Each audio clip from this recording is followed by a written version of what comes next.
Saya bertanya, saya kan tinggal di masjid, jadi Ustaz sering saya dapati jam orang sholat di tempat saya tertinggal. Kadang bukan jam yang mendapat jamaah. Jadi jamaah tersebut memberikannya kepada saya karena saya tinggal di situ. Bagaimana itu Pak Ustaz? Buat pengumuman kehilangan, pernah saya buat gak ada respon. Sekarang di kamar saya ada 2 jam orang tertinggal. Misalnya saya mau pakai, gimana hukumnya Pak Ustaz? Ini namanya luqatah. Luqatah, barang temuan, itu menjadi milik engkau wahai adinda kalau sudah setahun tak ada pemiliknya. Setahun tak ada pemiliknya, catat tanggalnya. Setahun tak ada pemiliknya, maka punya engkau. Berdoalah, pokoknya selama setahun itu berdoa supaya tak datang pemilik. Kalau dalam setahun itu ada pemiliknya, apa boleh buat, belum rezeki. Mudah-mudahan ada yang kehilangan lagi. Kenapa sebagian orang tak mau baca Sayyidina dalam salawat Nabi? Apa alasannya? Alasannya karena katanya menambah-nambah. Allahumma salli ala Sayyidina. Yang tambah-tambah. Nabi tak pernah menyebut. Nabi sendiri menyebut. Ana Sayyidu waladi Adam. Hadis sahih. Ana Sayyidu waladi Adam. Aku pemimpin anak cucu Adam. Maka saya pun menyebut. Allahumma salli ala Sayyidina Muhammad. Allahumma salli wa sallim alaih. Tapi saya tak ekstrim. Yang mau pakai Sayyidina silakan. Yang tak mau pakai Sayyidina tak apa-apa. Tapi saya pakai Sayyidina jangan salahkan. Dalam solat tak membaca bismillah, dalam baca al-fatihah, apa solatnya sah? Tentang baca basmalah dalam fatihah hukumnya 3. Mazhab Syafi'i pakai bismillah jahar. Bismillahirrahmanirrahim. Syafi'i. Kalau Hanafi sama Hanbali, Alhamdulillahi Rabbil Alamin Ar-Rahmanir Rahim. Itu Hanafi sama Hanbali. Kalau Maliki tak pakai bismillah sama sekali. Allahu Akbar. Alhamdulillahi Rabbil Alamin. Itu Maliki. Tak ada yang salah. Yang jadi salah di mana? Ketika masjid itu bermazhab Syafi'i, ente masuk petantang petenteng pakai bismillah. Di situ letak kesalahannya. Makanya ketika Syekh Abdurrahman Sudes, Imam Masjidil Haram ke Istiqlal, dia pakai bismillah. Terkejut-kejut orang Jakarta. Pakai bismillah dia. Dia tahu Dr. Abdurrahman Sudes dari Ummul Qura. Sebutkan, jelaskan ciri-ciri Khawarij. Apakah membid'ahkan amaliyah orang lain merasa diri paling benar merupakan ciri-ciri Khawarij? Yang memancing saya ngajak-ngajak mau mengkhawarijkan Salafi. Nanti setelah saya khawarijkan Salafi, direkam, diupload, habis itu habislah saya diserang Salafi. Baca aja lah buku saya itu baik-baik. Capek saya dah kelai-kelai. Apakah Hajar Aswad sudah ada sejak Nabi Ibrahim? Hajar Aswad itu adalah salah satu barang pernak-pernik surga yang ada di bumi. Hadisnya sahih bahwa batu Hajar Aswad itu dulu putih, lalu karena banyak dipegang orang berdosa maka berubah menjadi hitam. Itu bukan pendapat ulama, hadisnya sahih tentang Hajar Aswad. Dibawa Nabi Adam rindu dengan surga, maka diturunkan Allah. Jadi bukan Adam. Ada pula saya dengar orang ceramah, waktu Nabi Adam mau turun ke surga, dia ada mau bawa, diambilnya batu, dikepitnya di ketiaknya. Bukan begitu. Adam sudah turun, lalu rindu ke surga, dibawa Jibril. Kata Jibril, ini oleh-oleh dari surga. Itulah Hajar Aswad. Aslinya putih, tapi karena dipegang oleh orang-orang berdosa, menempel dosanya itu di batu itu menjadi hitam. Bukan yang bulat itu Hajar Aswad. Ada butir-butir kecil-kecil hitam-hitam dia. Tengok dari dekat. Itulah Hajar Aswad. Ditempelkan ke dalam batu. Baru dibalut dengan cangkang yang terbuat dari besi. Nah, itu yang dicium. Batu kecil-kecil dalam. Yang besar itu batu biasa. Ditempelkan ke dalam batu biasa. Hajar Aswad. Kalau istri tadi putih kemerahan, panggil dia Humaira. Kalau hitam ya Hajar Aswad. Jangan marah dia. Umur saya 24 tahun. Sekarang saya sudah kerja di perusahaan A. saya baru diterima di perusahaan B yang merupakan pekerjaan impian saya. Tapi jika saya mengambil pekerjaan di perusahaan B, saya tak boleh menikah selama setahun. Sedangkan calon saya tak mau menunggu karena orang tuanya sudah tak bisa menunggu. Menurut Ustadz gimana itu? Karena di satu sisi saya ingin bekerja di perusahaan B karena gajinya lebih besar dan itu pekerjaan impian saya. Tapi penempatannya di luar kota. Jika jadi menikah kami bakal LDR.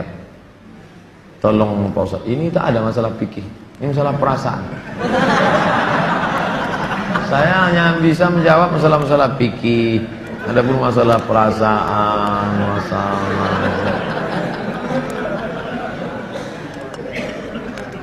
saya yang bisa saya jawab tuh halal, haram, makruh, mubah, rukun, syarat, wajib, sunat, sunan, muakkad.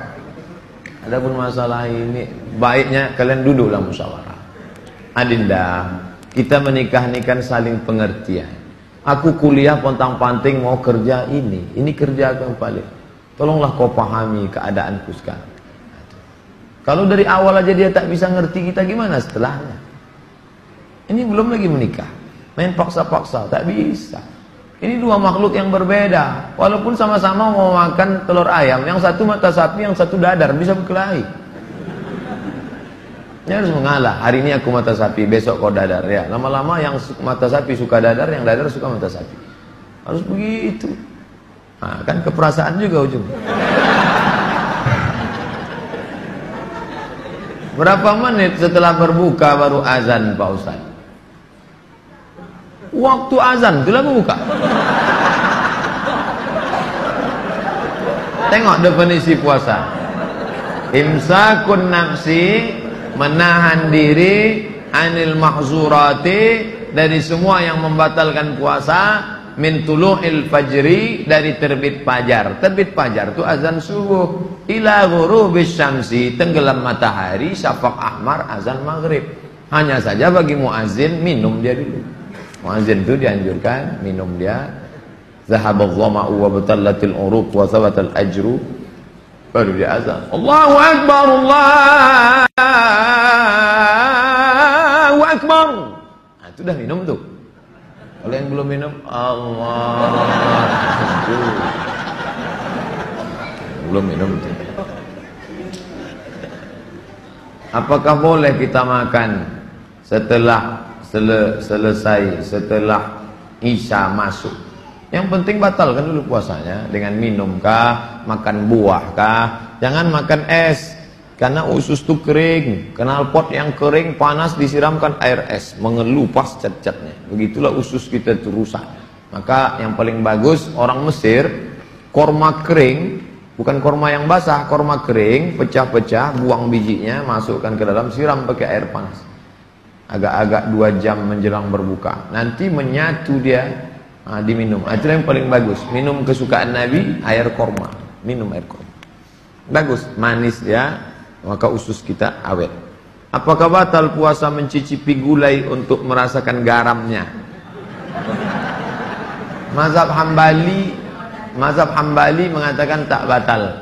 Karena dia tak masuk ke rongga, tak masuk ke dalam. Hanya di ujung lidah. Di ujung lidah ini ada perasa. Jadi teteskan. Maka tak batal, karena tak masuk. Habis dirasanya gini, habis itu di belakangnya boleh.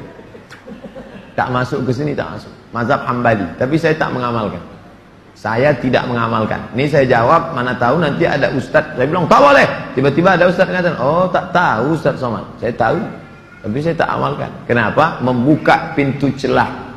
Saya tak nyalahkan Imam Hambali. Orang sekarang imannya tak macam Hambali. Asik mencicip aja dari pagi. Cicip. Ustadz, gimana cara menghafal Quran?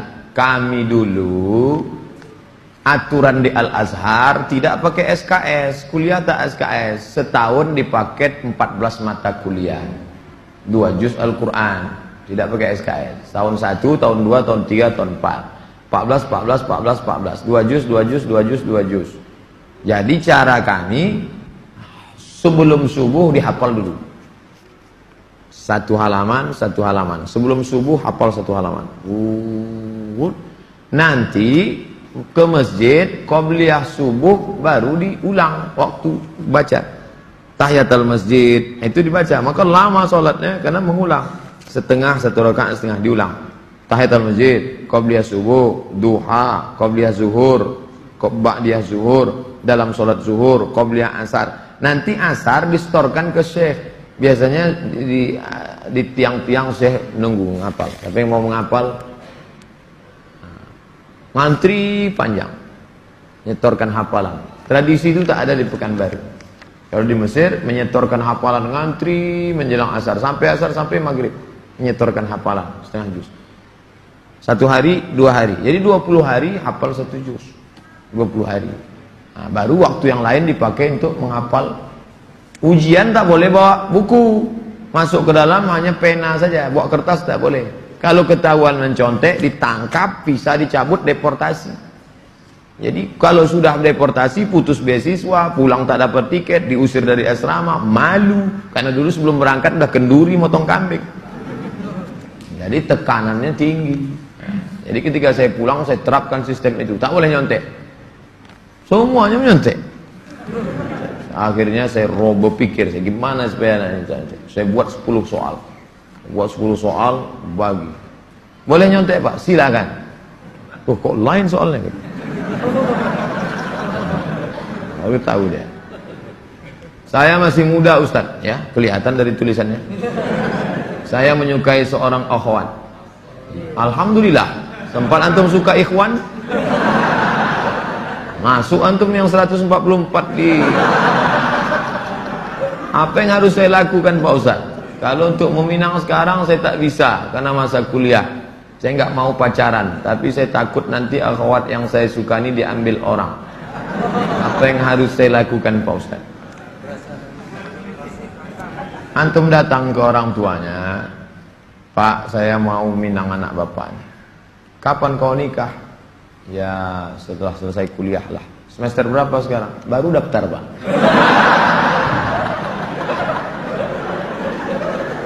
Itu rasa-rasa biasa saja itu adik-adik sekalian. Nanti setelah sekalian kuliah, banyak yang lebih cantik, lebih mantap dari itu. Anggap ingin lalu aja. Tak ada. Nanti setelah kalian selesai, banyak yang lebih hebat lagi daripada itu. Maka tundukkan pandangan. Yang gadis-gadis bagus pakai cadar supaya tak nampak laki-laki wajah. Ustadz di mana di Pekanbaru ini tempat belajar tahsin ngaji? Ustadz Hardi LC.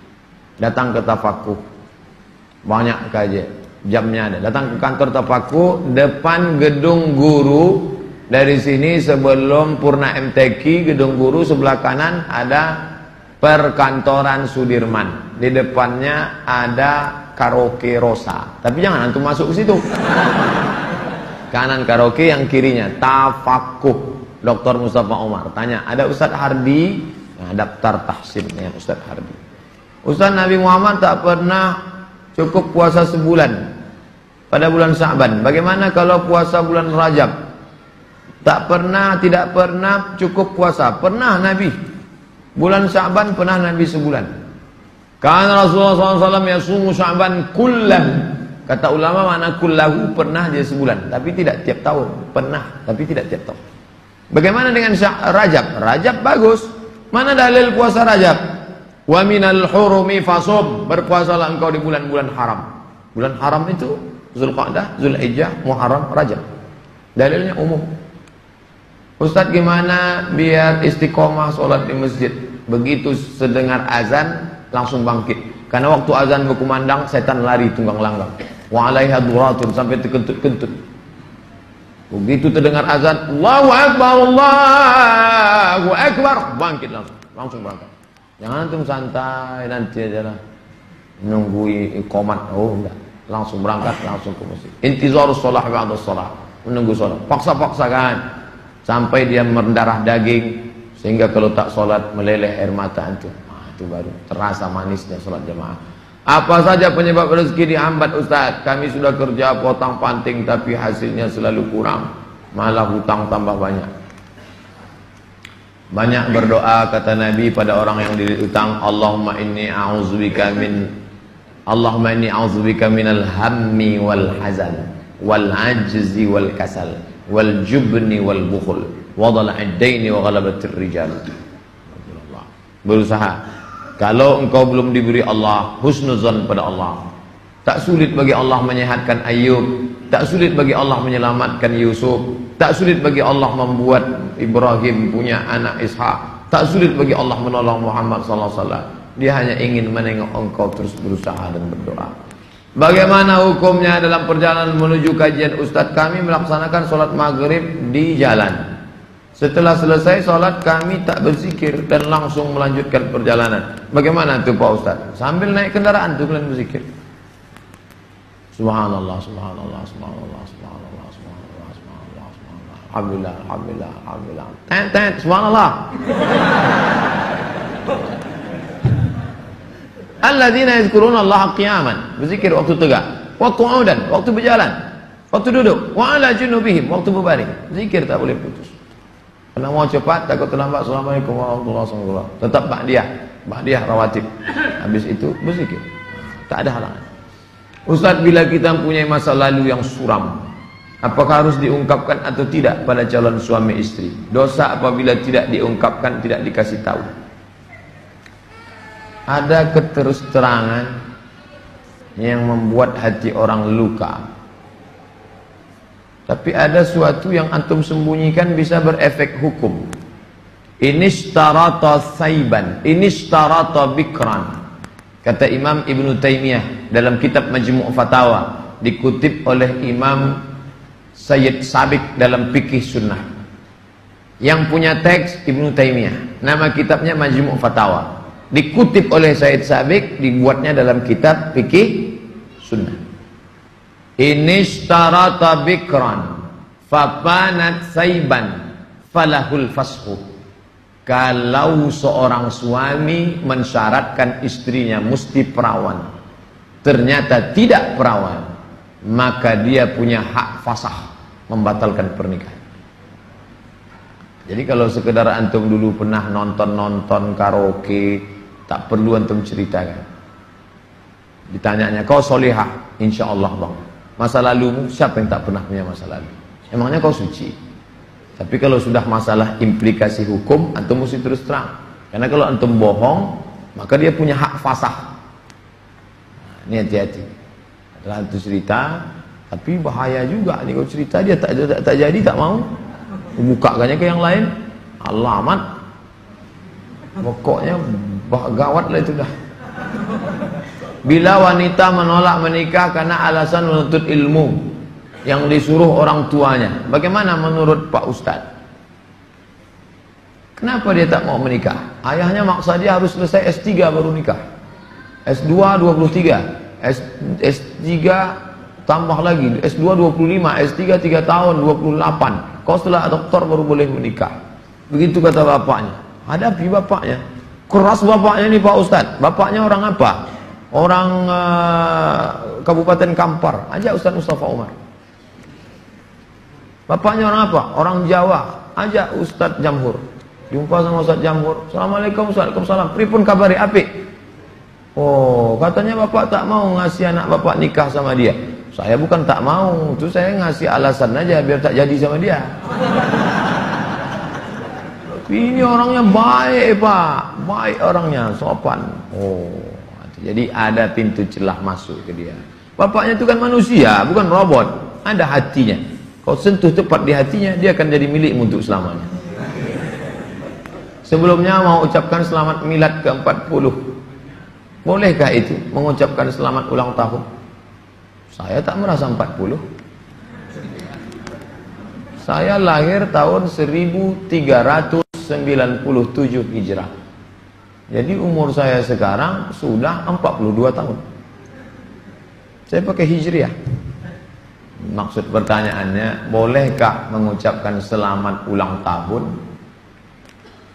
Pernah tak Nabi mengulang hari ulang tahunnya?